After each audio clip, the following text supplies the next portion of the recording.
Hey there, friends. Glad you're here. This is 3-Minute Thoughts, and my name is Derek. It's just a simple place to stop for a moment in your day, open up Scripture, and let it speak directly into your life. It's something we read, but more than that, it's something we actually live. Today we're in John chapter 21, the final chapter in this gospel, and quite frankly, the final chapter in the gospels that we're going to cover. And it feels quieter. It's slower. After the resurrection, after the appearances, this is a moment of reset. The disciples are back in the water. Peter says, I'm going fishing. It's not a hobby anymore. It's more like going back to what he knows, back to something familiar. And the others, they're right there with him. They all fish all night long, but they catch nothing. And in the morning, there's a man standing on the shore, but they don't recognize that it's Jesus. He calls out, have you caught anything? A simple no is their reply. And then he tells them to throw their net on the right side of the boat. And they do it. And suddenly, the net is full.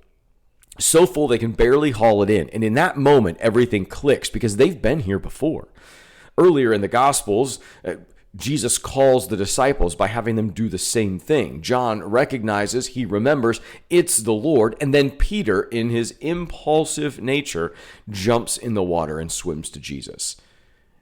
Arriving on shore, there's fish, there's bread, there's charcoal fire, breakfast is ready.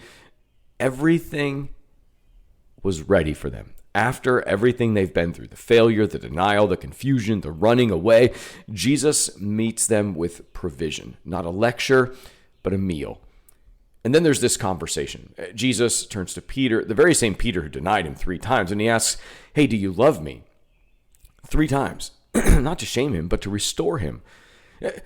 Do you love me? Do you love me more than anything? And all Peter can come up with is, I love you like a brother. There's 2 different words in the Greek language, both of them important, both of them are used. Jesus asking the big love, Peter responding with the human love. Until the last one. The last one, Jesus says, do you love me with that brotherly love? And Peter responds with yes. But each time, Jesus keeps the command, the encouragement, the imperative, feed my sheep, take care of my sheep, feed my lambs. It's a reinstatement, a reminder that failure is not the end of the story.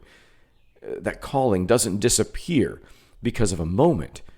And finally, at the end, it's follow me. So as we look at this chapter, we have to think about what does this chapter do for us? What do we do with failure? After disappointment, drifting, do you assume that you're done? Are you just disqualified? Or are you open to restoration? Because Jesus doesn't just meet people at their best. He meets them in their worst moments, and he calls them forward. Not backward, but forward. Forward to follow, to trust, to live it out. And maybe that's the simplest takeaway from the Gospel of John. Not having it all figured out, not being perfect, just continuing to follow. Thanks for taking time today. Be well, friends.